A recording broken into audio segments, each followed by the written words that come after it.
Oi, gente, tudo bem? Como eu prometi para vocês falar um pouco mais sobre propósito, sobre vida com significado, eu vou fazer essa aula aqui e você vai poder entender um pouco mais sobre uma vida com propósito. Eu já falei lá nas lives do meu Instagram que algum grupo demonizou o propósito e um grupo glamorizou o propósito, e nenhuma dessas duas coisas é a verdade absoluta, porque, aliás, eu acho que nem existe verdade absoluta. O que você precisa saber é que viver uma vida com propósito, com significado, é fazer a diferença na vida de outras pessoas, é levar valor para a vida de outras pessoas. E não é o glamour do propósito que vai fazer, ou glamourizar o propósito, que vai fazer com que ele se torne mais fácil. Como também demonizar o propósito não vai fazer com que ele se torne mais difícil. Todas as empreitadas que você assumir na vida vão ter suas facilidades e dificuldades. Você pode ter um trabalho complexo, difícil, que muda a vida das pessoas e que traz muito significado para a sua vida. E é o seu propósito e não significa que é fácil. Você precisa pensar que tudo na sua vida precisa ter um propósito. É o significado da sua vida. Eu já disse isso muito por alto e vou repetir para você. Se eu faço caminhada, se eu faço atividade física, se eu leio, se eu estudo, se eu colaboro numa ONG, o que quer que eu faço por uma razão, eu faço por um porquê. E é esse porquê, é essa razão que é propósito, que é significado. Por que que eu faço isso? Por que que eu saio da minha casa num domingo, num sábado, que eu podia estar descansando, para ir ajudar a criança de rua? Por que que eu me levanto cedo no domingo para fazer uma visita num asilo e fazer companhia para os idosos que eu considero que estão solitários ali? Eu tenho uma razão para isso. Esse porquê é o seu propósito. Uma das coisas que eu percebo é que as pessoas agem como se propósito fosse uma coisa que você nascesse e morresse com um só. Eu acredito que propósito é diário. O que eu tenho para fazer hoje que pode melhorar a vida das outras pessoas? Esse é o meu propósito hoje. Provavelmente eu tenho um grande propósito na vida, mas aí é uma escolha minha. Qual é o meu grande propósito? É ser feliz? É buscar uma realização? O erro maior que a gente comete é que a gente pode estar colocando o propósito da gente em coisas materiais que são de satisfação imediata. Por exemplo, eu quero ter um carro. Isso pode ser um propósito. Vou trabalhar para conseguir um carro, mas não é um propósito de vida. É um propósito material para o meu momento. Eu preciso fazer um curso para cozinhar melhor. É um propósito para o momento. Agora, o cozinhar para melhorar a vida das outras pessoas pode ser um propósito maior. Eu quero ter uma casa.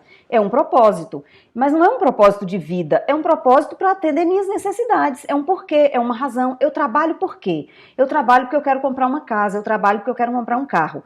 Mas o valor que o meu trabalho leva para a vida das pessoas é o propósito de vida. Consegue entender que tem uma diferença? Eu trabalho todo dia porque eu preciso de dinheiro para manter as minhas necessidades básicas. Mas o meu trabalho, o resultado, o valor do meu trabalho muda a vida de alguém. Esse é o meu propósito de vida. O meu propósito momentâneo é conseguir dinheiro para melhorar minha casa, para melhorar minha vida, para melhorar minha saúde. Mas o meu propósito maior, atrás desse trabalho, é mudar a vida das pessoas. E o meu propósito de vida hoje, eu preciso focar no hoje. O que eu posso fazer para o meu propósito hoje? É um trabalho que eu tenho que eu não gosto, que não me interessa? Esse propósito, esse momento, ele tem que ser feito o melhor possível, porque eu não posso abandonar meu trabalho e ir atrás do meu propósito de vida. Mas eu posso, paralelamente ao meu trabalho, que eu não gosto e que hoje eu acredito que não muda a vida das pessoas, eu posso construir o meu propósito de vida, que é como? É procurar dentro de mim as coisas que eu acredito, que eu gosto, que são coerentes com a minha essência. Pensa aqui, você imagina uma pessoa que é vegetariana trabalhando num açougue?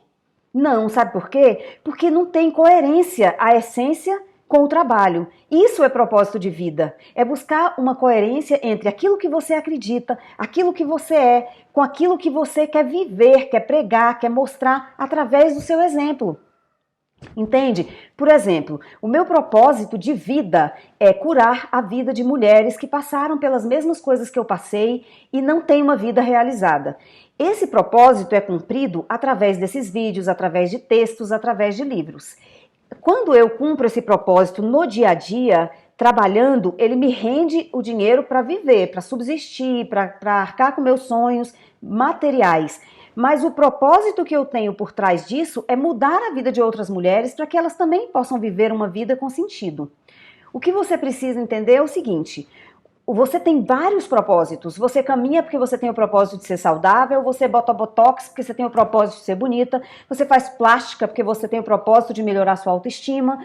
Tudo que você faz tem um propósito. Agora, o seu propósito de vida, ele pode ser, por exemplo, monetizável ou não. Você pode, por exemplo, ter uma vida feliz com o seu trabalho, que ele não é o trabalho dos sonhos, mas ele te satisfaz, e você tem um propósito de vida que é ajudar gratuitamente idosos, crianças de rua, e você não ganha nada com isso financeiramente, mas isso alimenta a sua alma, isso é coerente com aquilo que você acredita. A coisa mais importante que você precisa saber sobre o propósito de vida é que você tem que ter autoconhecimento, você tem que olhar para você tem que dar atenção para você, entender do que é que você gosta, no que é que você acredita, no que você gostaria de ser exemplo para outras pessoas da sua casa, da sua rua, do seu bairro, da comunidade. E como você acha isso tão natural, é tão natural para você, que você pode fazer isso, que você não vai se sentir incoerente com a sua essência, isso faz parte de você e isso vai levar valor e transformar a vida de outras pessoas. Isso é viver com propósito de vida. Isso é ter um propósito. E aí a gente precisa separar o propósito do dinheiro, porque necessariamente seu propósito de vida não precisa ser sua fonte de renda. A outra coisa que a gente precisa fazer é parar de achar que depois que eu achei meu propósito de vida, a vida vai ficar maravilhosa, simples, eu não tenho mais problema. Não. Você vai ter perrengue, você vai ter dificuldade, você vai ter tudo. Só que, como você está vivendo, trabalhando, cuidando de uma coisa que é totalmente coerente, que é inerente, que faz parte de você, você vai ter disposição para enfrentar os perrengues, você vai ter ânimo, você vai ter coragem, você vai trabalhar trabalhando com a dificuldade, mas feliz, ao invés de triste, chateada, levantando da cama, obrigado. Para fechar, eu quero te falar do medo do julgamento. A maioria das mulheres que me procura porque diz que não consegue viver do seu propósito de vida porque tem medo do julgamento. Então você precisa se curar desse medo. E a forma de se curar a primeira é saber, você não nasceu com medo de julgamento. Criança que sobe em escada, que se joga, que entra debaixo da cama, que esconde, que come aquilo que está na geladeira que ela não podia comer, ela não tem medo do julgamento, porque ela não nasceu com isso. Nós não nascemos com medo do julgamento. A questão é que você foi vivendo num ambiente em que as pessoas julgavam demais. Pode olhar a sua história, seu passado, que você vai descobrir que você fez parte de uma família, de um meio, de uma sociedade, de uma escola, onde você vivia mais tempo, que as pessoas apontavam as outras e faziam julgamentos maldosos. O que aconteceu? Isso colocou na sua mente que as pessoas olham para você do mesmo jeito que essas olhavam para as outras que você conhecia. Só que isso ficou no seu inconsciente. E agora você olha para a vida como aquele meio que você vivia. Tá todo mundo olhando para mim, todo mundo me julgando, todo mundo prestando atenção em mim. E o pior, as pessoas vão falar mal de mim, porque eu cresci num meio em que as pessoas falavam mal das outras. Então, isso também é autoconhecimento. Você precisa visitar seu passado, entender onde foi, como foi que você absorveu essa ideia de que todo mundo fala mal dos outros e que o julgamento vai ser sempre ruim.